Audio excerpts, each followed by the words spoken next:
নতুন hair code active মাত্র 15 মিনিটেই এক নতুন আপনি ন্যাচারালি। গাজীপুরের শ্রীপুর উপজেলায় আওয়ামী লীগ সমর্থিত ও বিদ্রোহী চেয়ারম্যান প্রার্থীর কর্মীদের মধ্যে ব্যাপক সংঘর্ষে কমপক্ষে 28 জন আহত হয়েছে। এ সময় গাড়ি ভাঙচুর ও আগুন দেওয়ার ঘটনাও ঘটে।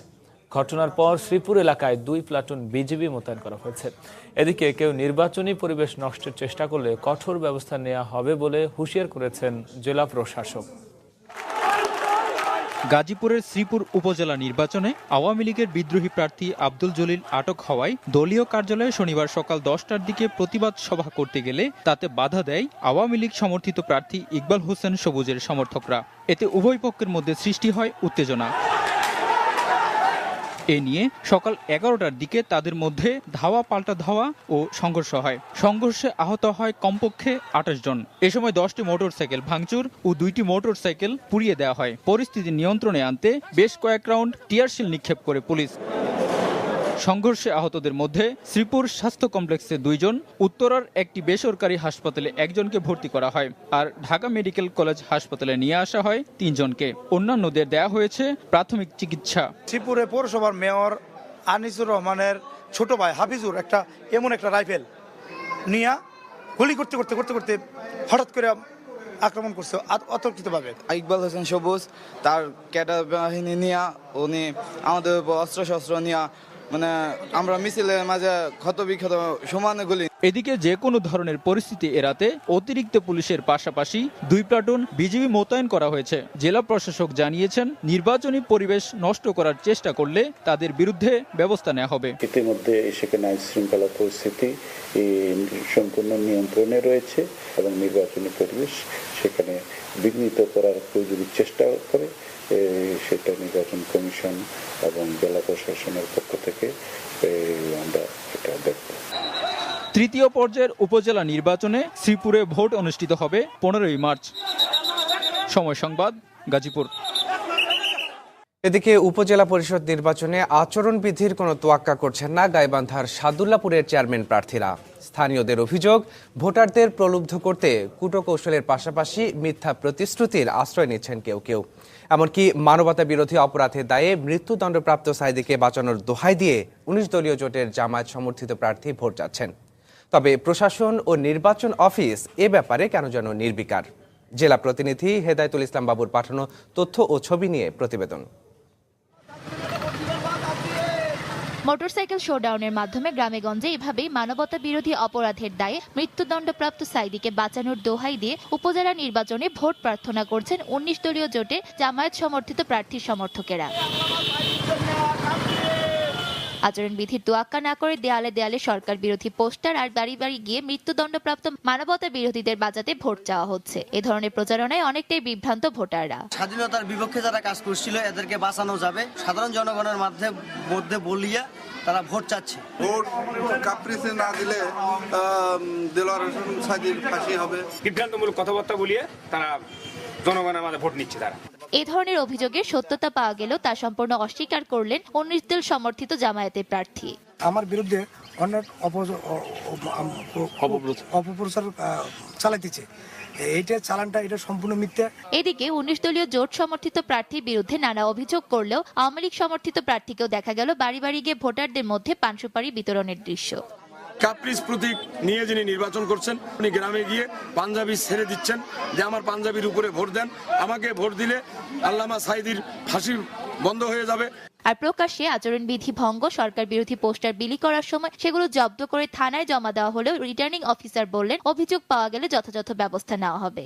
নির্দলীয়ভাবে নির্বাচন, কোনো দল নাই, যেহেতু কোনো দলের পক্ষে কোনো প্রচারণা করা ঠিক নয়। যারা আচরণবিধি ভঙ্গ করছেন তাদের বিরুদ্ধে প্রয়োজনীয় ব্যবস্থা গ্রহণ করছেন এবং তাদেরকে জেল জরিমানা সহ শাস্তির ব্যবস্থা গ্রহণ করছেন। সাদুল্লাপুর উপজেলায় 4 জন চেয়ারম্যান, 9 জন ভাইস চেয়ারম্যান ও 3 জন মহিলা ভাইস চেয়ারম্যান পদে প্রতিদ্বন্দ্বিতা করছেন। আর ভোটার হচ্ছেন 2,01,273 জন। সময় সংবাদ, গাইবান্ধা।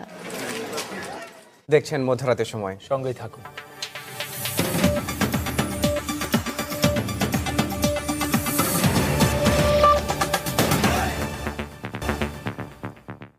দেখছেন মধ্যরাতের সময়। বিদ্যুতের দাম বাড়ানো হলে সরকার পতনের ঘণ্টা সরকার নিজের হাতেই বাজাবে বলে মন্তব্য করেছেন বিএনপির স্থায়ী কমিটির সদস্য গয়েশ্বর চন্দ্র রায়। শনিবার সকালে জাতীয় প্রেস ক্লাবের সামনে বিদ্যুতের মূল্যবৃদ্ধি ও রেন্টাল পদ্ধতি বাতিলের দাবিতে জাগপার মানববন্ধনে তিনি বক্তব্য রাখেন। আপনার পতনের ঘন্টাটা আপনি নিজে হাতেই বাড়াবেন যদি বিদ্যুতের দাম বাড়ান। সাধারণ মানুষের কথা বিবেচনা করে বিদ্যুতের দাম বাড়াবেন না, বরং আপনাদের লুটপাট এবং দুর্নীতি যে বিষয়টা আছে এটা যদি পরিহার করেন তাহলে বিদ্যুতের দাম বাড়ানোর কোনো প্রয়োজন হয় না। মাদ্রাসা শিক্ষার সঙ্গে জঙ্গিবাদের সম্পর্ক রয়েছে এমন প্রচার চালিয়ে আলেম ওলামাদের হয়রানি করা হচ্ছে বলে অভিযোগ করেছে বাংলাদেশ খেলাফত আন্দোলন। শনিবার রাজধানীর কামরাঙ্গীর চরে সংগঠনের পক্ষ থেকে এক সংবাদ সম্মেলনে মাওলানা শাহ আহমদুল্লাহ আরশাদ বলেন, কোনো মাদ্রাসায় জঙ্গি সম্পৃক্ততা পাওয়া গেলে আলেম ওলামারাই ব্যবস্থা নেবে। সরকার যদি কোনো অদৃশ্য শক্তি বা গোষ্ঠীর ইন্ধনে বা প্ররোচনায় মাদ্রাসা ও আলেম ওলামাদের বিরুদ্ধে অবস্থান নেন তাহলে তা হবে অত্যন্ত দুঃখজনক এবং সরকারের জন্য মঙ্গলজনক হবে বলে আমরা মনে করি না। অতএব আশা করি সরকারের শুভবুদ্ধি উদয় হবে, ষড়যন্ত্রে ফাঁদে পা না দিয়ে মাদ্রাসা ছাত্র শিক্ষক ও আলেম ওলামাদের হয়রানি বন্ধের কার্যকর ব্যবস্থা নেবেন। মধ্যরাতের সময় আরও দেখবেন, 13 দেশের 239 যাত্রী নিয়ে মালয়েশিয়ান এয়ারলাইন্সের বিমান নিখোঁজ, বিধ্বস্তের আশঙ্কায় দক্ষিণ চীন সাগরে ব্যাপক তল্লাশি। এবং এশিয়া কাপ ক্রিকেটের মুকুট লঙ্কানদের মাথায়, ফাইনালে 5 উইকেটে হেরেছে পাকিস্তানিরা।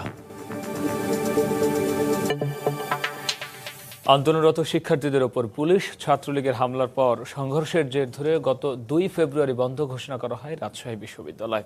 সম্প্রতি প্রশাসন বিশ্ববিদ্যালয় খুলে দেওয়ার সিদ্ধান্ত নিলেও ওই ঘটনায় দায়ের করা মামলার আসামি হয়ে বিপাকে পড়েছেন আন্দোলনরত সাধারণ শিক্ষার্থীরা। মামলাগুলোতে অনেক অজ্ঞাত আসামি থাকায় অনেক শিক্ষার্থী আইনি জটিলতার আশঙ্কা করলেও নিরপরাধ কেউ হয়রানির শিকার হবে না বলে আশ্বাস দিয়েছে বিশ্ববিদ্যালয় প্রশাসন। আরও জানাচ্ছেন মেহরুল সুজন। বর্ধিত ফি প্রত্যাহার ও সান্ধ্য মাস্টার্স কোর্স বন্ধের দাবিতে শিক্ষার্থীদের চলা আন্দোলন সংঘর্ষ সহিংসতায় রূপ নিলে গত 2 ফেব্রুয়ারি ক্যাম্পাস বন্ধ ঘোষণা করে রাজশাহী বিশ্ববিদ্যালয় প্রশাসন। প্রায় 1.5 মাস পর আগামী 10 মার্চ থেকে বিশ্ববিদ্যালয় খোলার কথা থাকলেও ওই ঘটনায় দায়ের করা মামলা নিয়ে উদ্বিগ্ন শিক্ষার্থীরা। বিশ্ববিদ্যালয় প্রশাসন ও পুলিশের পক্ষ থেকে করা 4টি মামলাতে নামে বেনামে প্রায় 800 শিক্ষার্থী আসামি হওয়ায় হয়রানির শঙ্কায় রয়েছেন তারা। সাধারণ শিক্ষার্থীদের বিরুদ্ধে যে মিথ্যা মামলা দায়ের করছে, এদের জন্য সাধারণ শিক্ষার্থীরা আমরা খুবই মর্মাহত এবং ক্ষুব্ধ। এই মামলা নিয়ে প্রশাসন যদি কোনো সাধারণ শিক্ষার্থীকে কোনো রকম হ্যারাসমেন্ট করে তাহলে এই আন্দোলন সাধারণ মঞ্চ থেকে আমরা দুর্বল আন্দোলন গড়ে তুলব। বিশ্ববিদ্যালয়ের শিক্ষকরাও মনে করেন মামলার আসামি হওয়ায় আইনি জটিলতার শঙ্কা নিয়েই শিক্ষার্থীদের ক্যাম্পাসে ফিরতে হবে। প্রকৃত অপরাধীদেরকে চিহ্নিত করে নামহীন যে সমস্ত আসামি মামলায় অন্তর্ভুক্ত করা হয়েছে তাদেরকে যদি বাদ দেওয়া যায় তাহলে আমি মনে করি সাধারণ ছাত্রছাত্রীরা এবং তাদের অভিভাবকরা নিরাপদে নির্ভয়ে এই ক্যাম্পাসে তারা আসতে পারবে। তবে বিশ্ববিদ্যালয় প্রশাসন বলছে ঘটনার দিন ক্যাম্পাস জুড়ে বিভিন্ন ভবনে যারা তাণ্ডব চালিয়েছে তারা ছাড়া নিরাপরাধ কেউ হয়রানির শিকার হবে না। সন্ত্রাসী কর্মকাণ্ডের সাথে যে বিষয়টি সংশ্লিষ্ট সেদিক থেকে বিষয়টিকে আমরা বিশ্ববিদ্যালয় প্রশাসন সেটা দেখব। আতঙ্ককে একেবারে বর্জন করে তারা বিশ্ববিদ্যালয়ে ক্লাস পরীক্ষা এবং অন্যান্য কার্যক্রমে শান্তিপূর্ণভাবে অংশগ্রহণ করবে, এ ব্যাপারে তাদের কোনো চিন্তার কিছু নেই। ঘটনার পরদিন 3 ফেব্রুয়ারি নগরীর মতিহার থানায় দায়ের হওয়া মামলা 4টিতে 190 জনের নাম উল্লেখ ছাড়াও আরও 600 অজ্ঞাত শিক্ষার্থীকে আসামি করা হয়। মেহেরুল সুজন, সময় সংবাদ, রাজশাহী। দেখছেন মধ্যরাতের সময়, সঙ্গেই থাকুন।